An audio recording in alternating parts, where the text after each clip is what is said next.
6월 5일 금요일입니다. 이번 주 마지막 시간입니다. 평매목 창세기 19장 소돔과 고모라 이야기 함께 나누겠습니다. 먼저 기도로 시작하신 후 성경을 1회에서 3회 읽으시길 바랍니다.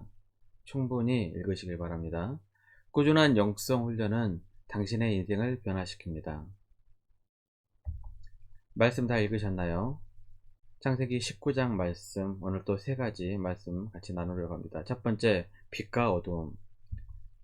하나님께서 아브라함에게 가셨을 때 밝은 낮이었습니다.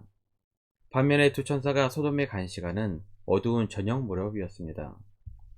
18장 아브라함의 이야기와 19장 롯의 이야기는 명백한 대비의 이야기입니다. 빛과 어두움이 대조를 잘 이루고 있습니다. 또한 손님에 대한 대접에서도 명백한 차이가 납니다. 아브라함은 지극정성으로 대접을 합니다. 반면 롯은 무교병으로 끼니만 때우는 정도였습니다. 소돔과 고모라의 멸망 소식을 들었을 때 아브라함은 어떻게라도 막아보려고 하나님께 적극적으로 중보합니다. 반면 롯의 가정은 그 말씀을 가볍게 여기거나 농담으로 여긴 사람들까지 나오게 됩니다. 결과는 롯과 두 딸만 살아남고 예비 사이들과 롯의 부인은 멸망당하고 맙니다. 빛에 거하는 사람은 하나님의 말씀을 신중히 듣습니다. 그리고 주님께서 그들을 죄에서 깨끗하게 하실 것입니다. 요한일서 1장 7절입니다. 그가 빛 가운데 계신 것 같이 우리도 빛 가운데 행하면 우리가 서로 사귐이 있고 그 아들 예수의 피가 우리를 모든 죄에서 깨끗하게 하실 것이요 라고 말씀하십니다. 반면에 어두움에 거하는 사람은 믿지 않을 뿐만 아니라 농담으로 듣습니다. 가볍게 여깁니다. 그 결과는 멸망의 길입니다. 연복음 3장 19절입니다. 그 정죄는 이것이니 곧 빛이 세상에 왔으되 사람들이 자기 행위가 악함으로 빛보다 어둠을 더 사랑한 것이니라. 자기 행위가 악함으로 어둠을 사랑한 것입니다. 어둠 속에 들어가면 잘 보이지 않기 때문에 그렇습니다. 죄는 주로 어두울 때 짓습니다. 그래서 잠언은 이렇게 말씀합니다. 어리석은 자 중에 젊은이 가운데 한 지혜 없는 자를 보았노라. 그가 거리를 지나 음녀의 골목 모퉁이로 가까이하여 그의 집 쪽으로 가는데 저물 때, 황혼 때, 깊은 밤 흑암중에라. 의도적으로 어둠을 피하고 빛 가운데 거하시기를 바랍니다. 하나님의 말씀을 가볍게 여기는 우를 범하지 말기 바랍니다. 말씀 앞에 바로 서야 빛 가운데 서서 멸망으로부터 피할 수 있는 것입니다. 두 번째, 소돔의 제약에 대해서 함께 말씀을 살펴봅니다. 소돔과 고모라의 제약은 유명한 이야기입니다. 하나님께서 멸망을 작정하셨다면 얼마나 타락했을지 상상해 볼 수 있습니다. 그중 19장에 직접 노출된 제약 중 가장 심각한 제 하나를 함께 보겠습니다. 창세기 19장 5절입니다. 롯을 부르고 그에게 이르되 오늘 밤 내게 온 사람들이 어디 있느냐 이끌어내라. 우리가 그들을 상간하리라. 우리가 그들을 상간하리라. 집에 찾아온 손님에 대한 애절과 보호는 이 당시 유목민들, 베두인들에게는 목숨처럼 소중한 일이었습니다. 우리가 이해하기 힘든 구절 중 하나가 롯이 손님을 보호하기 위해 결혼을 앞둔 두 딸을 소돔 사람들에게 내주겠다라는 구절입니다. 우리의 상식으로는 이해가 되지 않지만 손님을 보호하고 지켜야 하는 전통과 성적으로 문란한 제약된 사회 속에서 용인되는 이야기 정도로 우리는 생각해 볼 수 있을 것입니다. 소돔 사람들은 롯의 집에 찾아온 두 사람을 내놔라.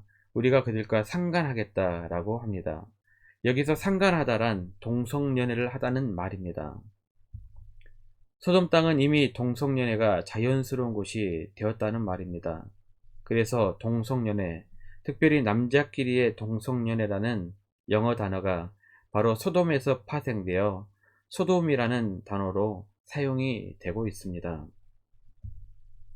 지역 도시 이름이 동성연애하다, 남색하다는 뜻으로 사용된 것입니다.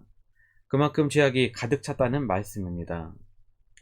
우리도 흔히 어떤 사람이나 동네 이름을 들어서 뭐뭐스럽다 라는 표현을 씁니다. 부정적으로 사용되는 언어입니다. 소돔스럽다는 뜻은 죄악이 가득하고 타락했고 특히 동성연애로 가득 찼다는 말입니다. 도시의 이름으로서는 불명예입니다. 거기다 하나만 덧붙이자면 창세기 19장 마지막 부분은 모압과 암몬이 어떻게 탄생하게 되었는지 설명합니다. 이것 또한 우리의 문화로서는 도저히 용납이 되지 않는 아버지와 딸의 근친으로 인하여 만들어진 모압과 암몬 조상의 이야기입니다. 그만큼 죄악이 가득한 도시였다는 것을 우리는 이 말씀을 통해 알 수 있습니다. 공동체와 개인의 이름은 사람들이 만들어가는 문화입니다. 모두를 하나님께 주신 이 아름다운 공동체와 개인의 이름을 명예롭게, 아름답게, 선하게 만들어 가셨으면 좋겠습니다. 세 번째, 하나님께서는 우리의 중보 기도를 기억하십니다. 29절 말씀입니다. 하나님이 그 지역의 성을 멸하실 때, 곧 롯이 거주하는 성을 엎으실 때 하나님이 아브라함을 생각하사 롯을 그 엎으시는 중에 내보내셨더라. 하나님의 계획대로 소돔과 고모라는 심판을 받았습니다. 그런 하나님께서는 의인의 기도를 기억하시고 들어주셨습니다.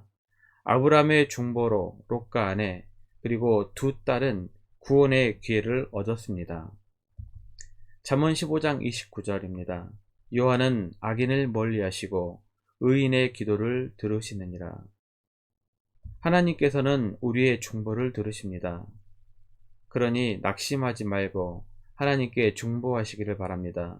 또한 의인의 간구는 역사하는 힘이 큽니다. 야고보서 5장 16절입니다.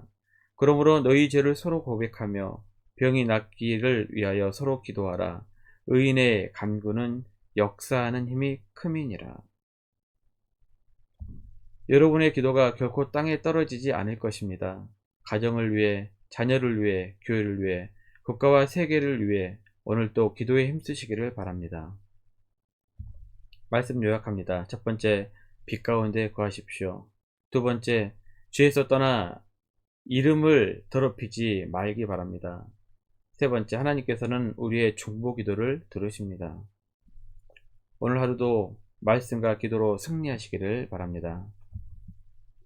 1년 성경 일독 주간 계획입니다. 금요일 10편 34편부터 36편까지 읽으시고 토요일과 주일도 여러분 이 주간 계획표를 참고하셔서 말씀을 꾸준히 읽어주시길 바랍니다. 그러면 1년에 일독이 가능합니다. 6월 중보 기도 제목입니다. 코로나 바이러스 빨리 치료하여 주시옵소서. 또 가정에서 영성훈련 잘하게 하여 주시옵소서. 같이 기도하시고요. 교회와 국가와 나라를 위해서도 또 세계를 위해서도 기도하시길 바랍니다. 가정에서 기도 시간을 확보하기 힘드신 분들은 교회에 나오셔서 기도하시면 됩니다. 새벽 6시부터 밤 10시 사이에 여러분 편하신 시간에 오셔서 충분한 기도 시간을 확보하시길 바랍니다. 하루 30분씩 최선을 다하시길 바랍니다. 그러면 여러분의 삶이 변화될 것입니다. 영상을 다 보신 분들은 확인 문자를 보내시거나 유튜브에 댓글로 달아주시면 정기적인 영성 훈련에 도움이 될 것입니다. 오늘 하루도 승리하시기를 기도합니다.